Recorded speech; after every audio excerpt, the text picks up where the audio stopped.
The more we're going to do it, the better we're going to start getting. In this channel, you are going to hear about a Pakistani American woman's journey.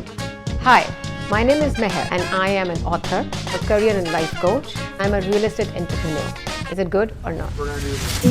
As a child, I was fiercely ambitious and I always dreamed and manifested a life of independence and living abroad.